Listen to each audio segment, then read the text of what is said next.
vinha realmente antes da Lei 13.015, já vinha antes da Lei 13.015.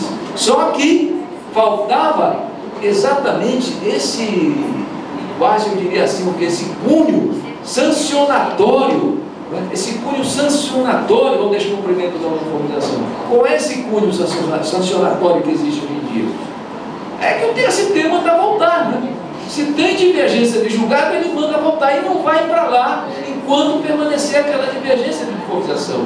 É isso que a lei nova veio trazer, veio dar esse cunho de maior obrigatoriedade à uniformização, mas a obrigação já existia realmente anteriormente nos termos da lei. Mas eu passo agora a palavra ao doutor Gustavo para continuarmos então aqui nesse nosso painel. Obrigado, bom dia a todos. Eu queria primeiramente agradecer ao presidente, na pessoa do Dr. Herbert, e também à Escola Judicial pelo convite.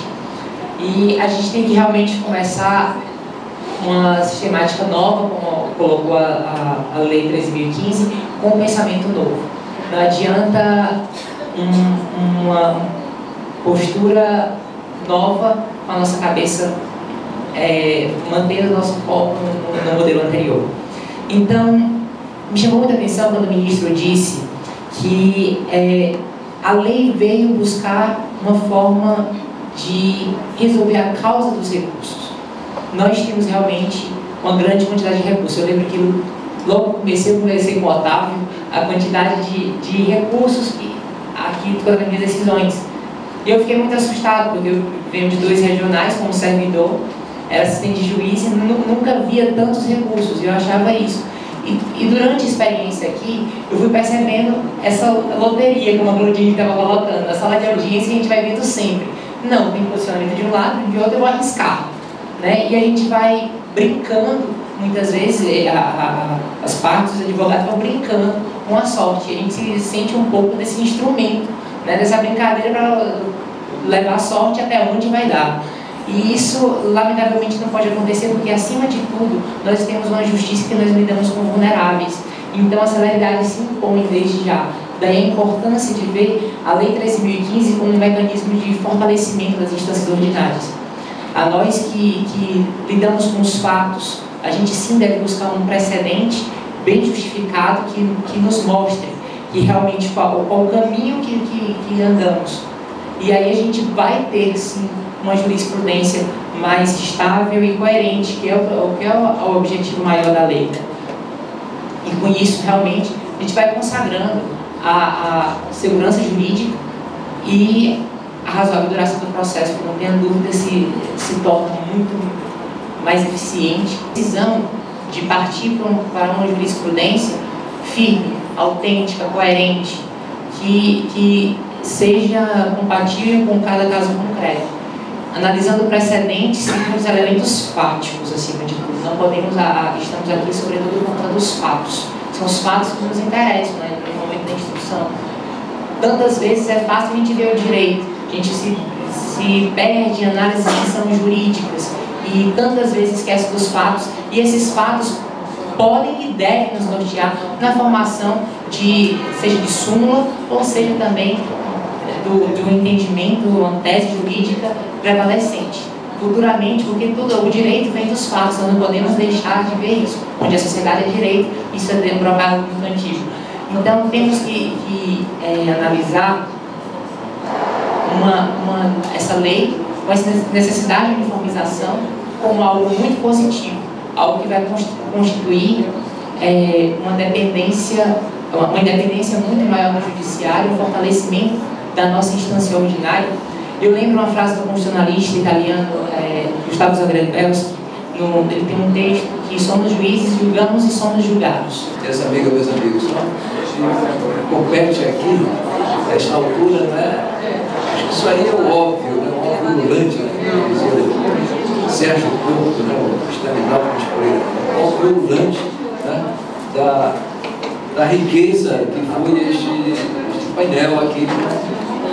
Os nossos colegas, Claudine e Gustavo, né? A enfatizar esse novo momento, né, do judiciário trabalhista e, como sempre, né, da importância fundamental do juízo integral.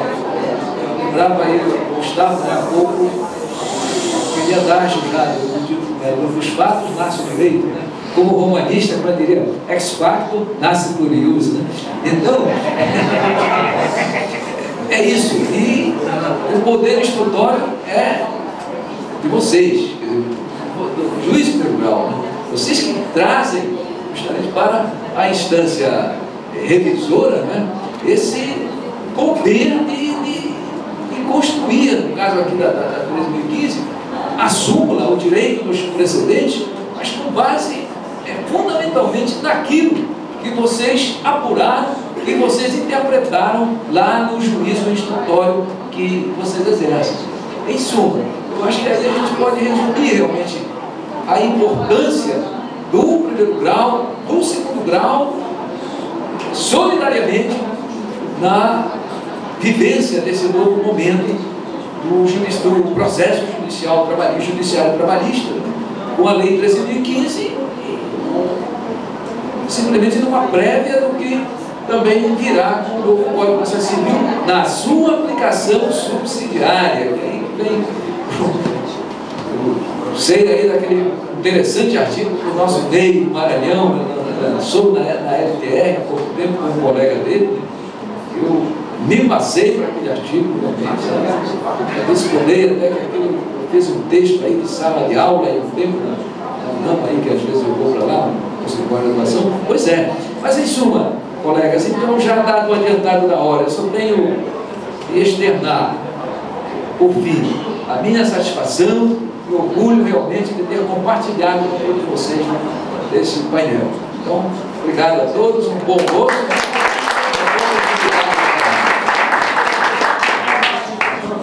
Eu peço a todos que observem o horário de retorno às 14 horas, a sala parar.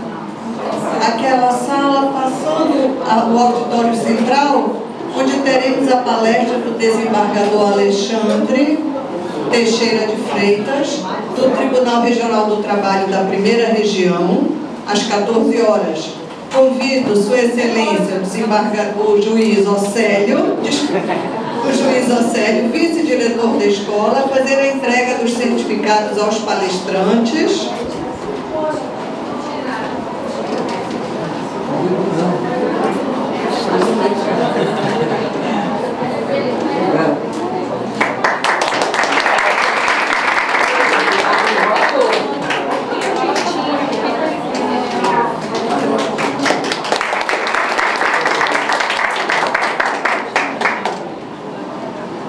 Fala em latim.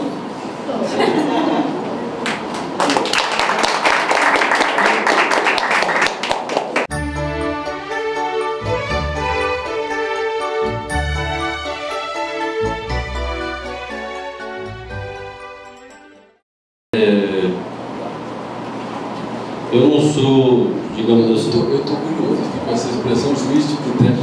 Isso vale para agora ou é para depois da lei? Então, vale para agora. Agora. Vale para agora. A grande corporação, as grandes corporações, as grandes empresas que sentam na nossa mesa e não dão pelota nenhuma, porque o juiz pensa o que ele entende, quais são as situações, especialmente onde as lesões são lesivas, são repetitivas, não interessa o que o juiz pensa. Né? Isso aí eu resolvo em Belém, eu resolvo em Brasília, mais ou menos isso. Então, essa expressão foi cunhada. Então, a preocupação, né? A questão de que esse período de precedente seria incompatível com a jurisdição constitucional. Vou tentar empolgar 7 coisas interessantes. Vamos começar com a ideia do juiz de boteco. Eu acho essa interessante. O senhor entendido está dizendo que o juiz de boteco é hoje porque ele não se importa com a decisão de primeiro grau, é isso? Não, é que o dono do boteco ele se preocupa com o que o juiz decide, porque o dono do boteco não consegue levar a questão para frente. O dono da empresa... O juiz de primeiro grau só tem força do juiz pro boteco da esquina. Bom, eu acho que agora é o contrário. Eu acho que agora é exatamente o contrário. Porque o juiz de boteco, hoje, que se entenda, é o juiz que vivia nesse sistema. Porque hoje você tem que ir ao TST. A decisão aqui de passagem as empresas levam. O boteco pode ir ao Tribunal Regional, mas ele não vai ao TST. E vou te dizer mais, Jonas, até me admira que haja essa adoção, porque, se eu me recordo bem, você proferiu uma decisão sobre trabalho escravo há uns 15 anos atrás. Eu fui relator no Tribunal Superior do Trabalho e, necessariamente, o Tribunal analisou a questão na primeira turma e a fundamentação do Tribunal Regional e a fundamentação de primeiro grau eram perfeitas e houve a primeira condenação de trabalho escravo no Brasil, no valor de 5 milhões de reais, que foi o senhor que impôs. Então, não é a justiça que vai só ao dono de boteco, ela vai ao grande também. O que depende que essa justiça vá ao grande é exatamente a fundamentação, a instrução do processo e a decisão que se profere nela. Essa é a grande diferença. Agora, quanto ao aspecto da vulnerabilidade econômica, ela existe em todas as circunstâncias, em todos os graus de jurisdição, em todos os ramos da justiça. Mas agora o que se está fortalecendo é a justiça na instância ordinária. Ele veio do Tribunal Regional por uma simples petição, mas ele não vai ao TST por uma simples petição. E eu digo para vocês, de coração aberto, eu não quero lobista de grande empresa no corredor do tribunal, que nós somos 24. Eu quero ver se eles vão fazer isso dos 24 tribunais do país. Essa vai ser a grande diferença. Porque agora, a decisão que traz fundamentos do Tribunal Superior do Trabalho é a decisão dos tribunais regionais. Não é que vai ser construída a partir de um pequeno caso em que eles vão levar memoriais milionários explicando a repercussão econômica, análise econômica, não sei o que econômico da decisão, mas vão ter que construir a decisão aqui, porque os fundamentos daqui não vão ser mudados. Se estiverem muito bem postos, muito bem analisados, não vão ser mudados. Então não foi exatamente naquele caso que você decidiu. E que eles acabaram nem recorrendo ao Supremo Tribunal Federal. A decisão foi mantida e se consolidou. Com relação ao controle de fundos de constitucionalidade, era uma outra questão. Eu acho que uma coisa não diz respeito à outra tecnicamente. E o controle difuso de inconstitucionalidade é uma previsão constitucional de controle pelo juiz de primeiro grau, e ele o exercerá com toda a independência. Aliás, acertadamente. Porque se eu disser que uma lei não tem aplicação ao caso concreto, esse ponto é extremamente relevante. É extremamente relevante. Eu simplesmente não posso falar assim, aplico o princípio tal e não aplico a lei. Eu tenho que dizer o seguinte, esta lei é inconstitucional por isso, por isso, por isso, porque ela não está em conformidade com o Instituto tal, o artigo tal da Constituição Federal, e por este fundamento eu estou afastando a lei. Exerci o controle difuso em primeiro grau, que é exclusivo do magistrado democrático. Eu volto àquela coisa que eu falei no começo. Em primeiro grau eu sou o juiz. Em segundo grau, o seu controle exercido vai a recurso, e aí sim vai ter que exigir o órgão do tribunal pleno para que ele diga se é ou não inconstitucional aquilo que o juiz de primeiro grau declarou que era, se confirma ou não a inconstitucionalidade. Veja a diferença. Sozinho, você a declara. Agora, o tribunal, para confirmar a sua decisão, ele vai ter que se reunir e dizer, por maioria, que efetivamente havia inconstitucionalidade. Aí ele mantém. E aí, realmente, não vai se aplicar a lei. É uma decisão judicial. Agora, uma coisa necessariamente não se confunde a outra. Quando eu tenho a lei, eu devo aplicar. Agora, vamos fazer um paralelo. Me fizeram a seguinte pergunta. Qual é a consequência no direito inglês ou no direito americano por descumprimento de um precedente judicial? Eu disse assim, não sei. Por que não sei? Porque eu procurei pesquisar e nenhum juiz descumpre o precedente. Por essa razão. Veja bem o paralelo que se faz.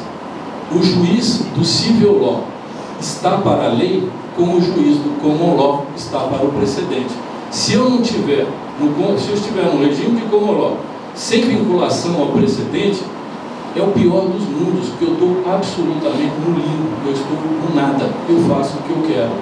Então, não é assim. Se nós temos um regime, ele é meio a meio.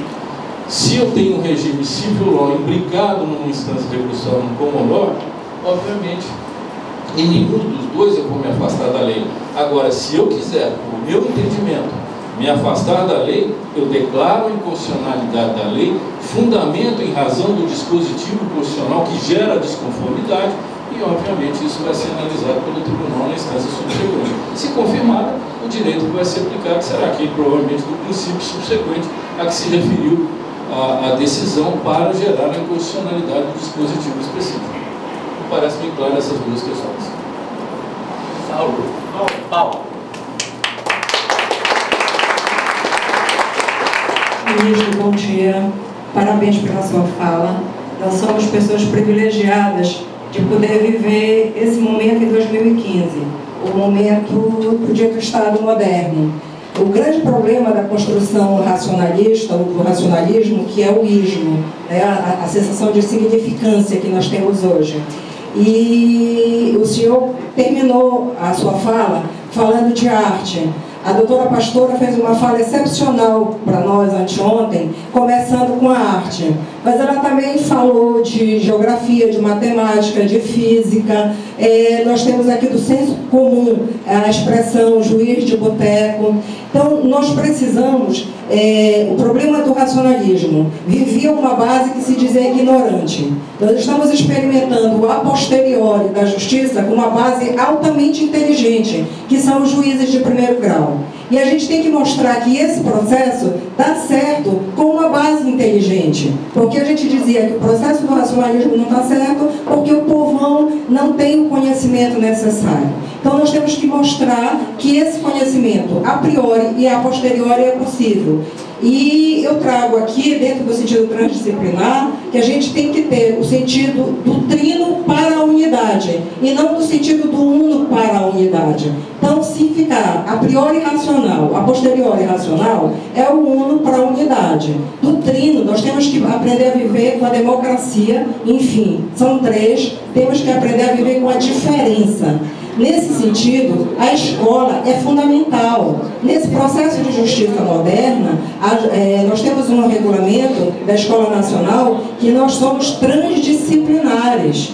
Isso não é qualquer coisa, isso não é por acaso. A doutora Pastora foi absolutamente transdisciplinar. Então a gente não pode deixar para trás algumas coisas. Nós temos que desaprender algumas coisas e aprender a viver na diferença. Nesse sentido, o colega Saulo me perguntou se nós vamos ter pela ANAMAT um curso de um curso de precedentes. E eu digo, esse mesmo curso de precedentes, junto com um neurologista que venha nos dizer como é que a gente trabalha, agora não os neurônios inteligentes, mas a sinapse inteligente. Eu tenho que aprender a questão do neurônio espelho. Eu tenho que aprender a interligar. Então, não sou mais uma ilha de conhecimento. Nós estamos cheios de conhecimento. Nós temos que exercitar o a posteriori da justiça moderna. A nossa escola está preparada para fazer um curso de precedente, com curso de moral, conforme a doutora Pastora mostrou que é importante, juntando com um neurocientista conosco para dizer como é que a gente atua como sinapse em defesa do bem comum lá do início do Aristóteles. Se nós conseguirmos fazer isso, colocar na história, meus amigos, daqui a 50 anos, o povo vai dizer onde é que estava a justiça do trabalho, que é a justiça da dignidade. Eles estavam na escola. Hoje somos todos aprendizes da interligação pelo bem comum. Se conseguirmos isso, nós vamos escrever um grande capítulo, um grande livro nessa história, com colaboração de pessoas como o senhor, como a doutora Pastora, e todos esses meus colegas que estão aqui, que me ensinam a todo momento e me dão orgulho de viver esse momento. Obrigada.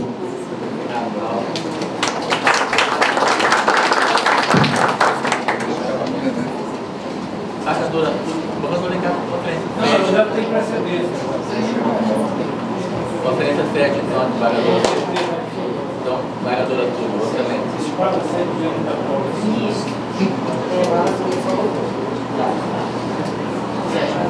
Bom, ministro, muito obrigada. Então, eu só queria fazer houve um determinado momento, em que nós chegamos a dizer assim, chegamos nós, o tribunal, nas suas discussões, vamos então replicar as súmulas do TST. Totalmente errado. Não vamos replicar a súmula do TST, porque é para os nossos precedentes. Vamos construir um precedente com fundamentos. Talvez o que nós tenhamos feito até agora, replicando a OJ 191, por exemplo, tenha sido um equívoco brutal. Então isso eu queria ouvir para ver se eu entendi bem. Bom, a questão da replicação das súmulas, eu tive a oportunidade de conversar com a Sandra Ricardo sobre a questão. Porque em termos metodológicos, a questão metodológica. Eu necessito, para construir uma súmula, trazer os fundamentos pelos quais eu chego àquele resultado da súmula. Obviamente, numa circunstância ou outra, pode haver uma desconformidade com a súmula do TST. Se eu disser que não pode haver, eu estou dizendo que o tribunal não tem autonomia, mas não é ele que uniformiza a jurisprudência, é ele. Não é que eu esteja aqui a incentivar a construção de decisões contra a súmula do Tribunal Superior do Trabalho. Obviamente, as súmulas foram construídas em um contexto, em razão dos processos que foram levados, elas não saíram do nada, elas vinham de um determinados processos, e se chegou aos resultados que estão lá hoje. É por isso que eu tenho defendido que, paulatinamente, nós faremos o exame. A súmula 91 ela é controvertida no âmbito do TST. E mais, ela é uma súmula muito grave em face do projeto de lei de terceirização que se avizinha. Se o projeto de lei vier a lume como está, necessariamente a OJ terá que ser retirada do mundo jurídico. Até porque nós teremos que fazer uma aferição diante de um novo fundamento. Veja bem, um novo fundamento jurídico que surgiu, que é a lei de terceirização. Mas ela tem um escopo específico no sentido de afastar uma responsabilidade subsidiária em circunstâncias que tais relativas à Constituição Civil. Eu não sei as circunstâncias do caso concreto. Aqui pode haver, veja bem, se eu disser que ela tem a generalidade que nós estamos colocando, é o erro que está acontecendo hoje, de abrir a súmula até para casos que não estavam no precedente. Efetivamente eu estou desvirtuando o sistema de precedente. Quando for examinada a questão da responsabilidade do empreiteiro, ele terá como configuração o caso concreto. Essa é a diferença, não é uma tese jurídica exclusiva. Ela é uma tese abstrata, mas ela está vinculada a uma situação de fato. Eu vou ter elementos fáticos determinantes de um resultado. Então, necessariamente, eu posso ter uma variação do que se contém no J191 em razão dos fatos que vão delimitar. A súmula do Tribunal Regional terá como resultado uma única exclusiva situação de fato, enquadrada juridicamente e descrita naquele precedente. Eu posso ter, nessas circunstâncias da diversidade da prestação, da realização do trabalho hoje, pelo menos umas 10 súmulas 191 para circunstâncias diferentes. Então, é essa realidade que nós vamos ter que conviver com ela. A nossa colega de cima que mostrou anteriormente colocou bem, olha, é uma mudança de paradigma, é uma mudança cultural que todos nós vamos fazer.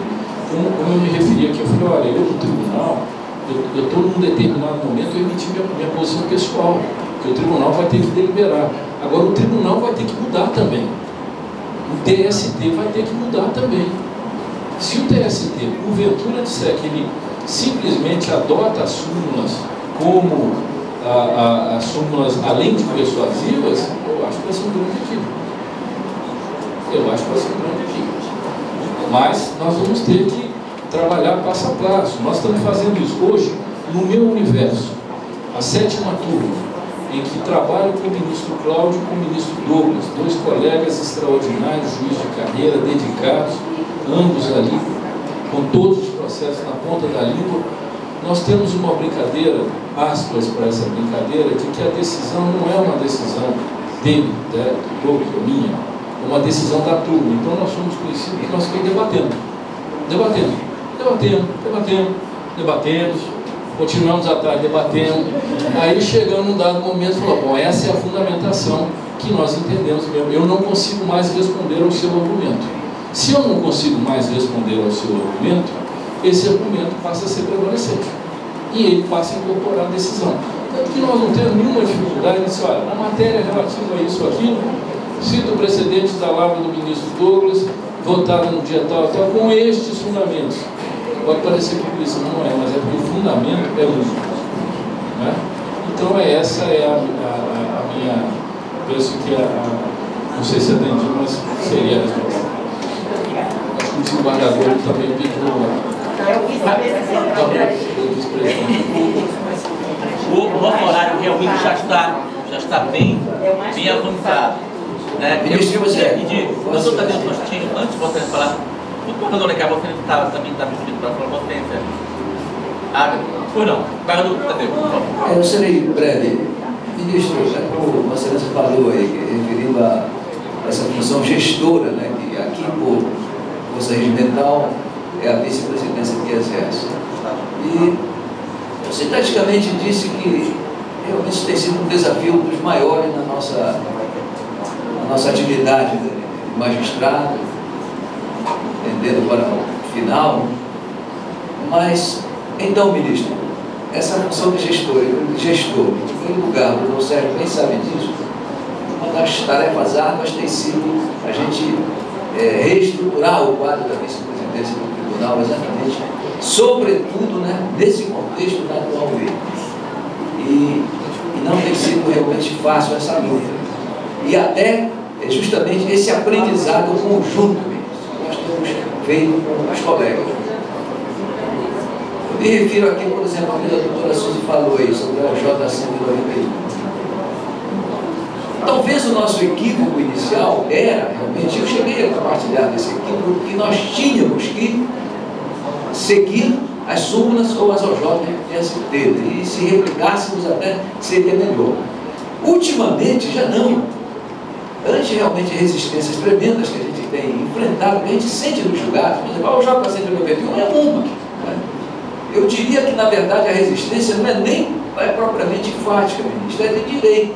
Quer dizer, que eu sinto aqui no nosso tribunal, que se tenta evitar a aplicação da OJ-191 aplicando a responsabilidade subsidiária geral com base na 331. Principalmente naquelas atividades que não são de construção civil, em que a tomadora não é empresa de construção civil, mas as necessidades são contínuas. Né? É o caso, me parece, o típico da Vale, e dos municípios também. Mas nós temos assim a tendência a simular de acordo com a OJ, exatamente seguindo certas diretrizes jurisprudenciais do próprio TST. Eu vejo que nós temos, por exemplo, naquele livro da ministra Cátia Arruda, que ela escreve lá com 1 milhão, meu assessor, ela fala, é claro que ainda é antes da lei, a obra dela é antes da lei 13.015, mas ela aborda essa questão, que não é a continuidade da atividade, né, que vai tornar inaplicável o J191. Pode ser contínuo, mas a empresa não seja de construção civil, é a J191 que seria aplicada. E seguindo essa diretriz, foi que nós aqui decidimos, o tribunal, o pleno decidiu sumular seguindo ao J191. Mas, olha, ministro, para concluir, aproveitando aqui a palestra de Vossa Excelência é uma aula, sem dúvida alguma, a sua didática, o seu domínio do assunto, que nós só temos aqui que, né, nos situar como aprendizes. Eu aproveitaria, para tirar uma dúvida aqui que tem me atormentado. A pendência hoje do dissenso de julgados para fundamentar uma revista seria entre súmulas de regionais, quer dizer, acabaria a fundamentação entre julgados de regionais, porque a uniformização tem que prevalecer no âmbito dos regionais. Então, o dissenso de julgado que poderá viabilizar uma revista seria entre súmulas apenas aqui por tempo. Obrigado. Tem 4 perguntas, né? Vou tentar ir para a quarta. A primeira é para o presidente, para aumentar a guarda pessoal, é com o presidente do tribunal. Essa não interfere na autonomia.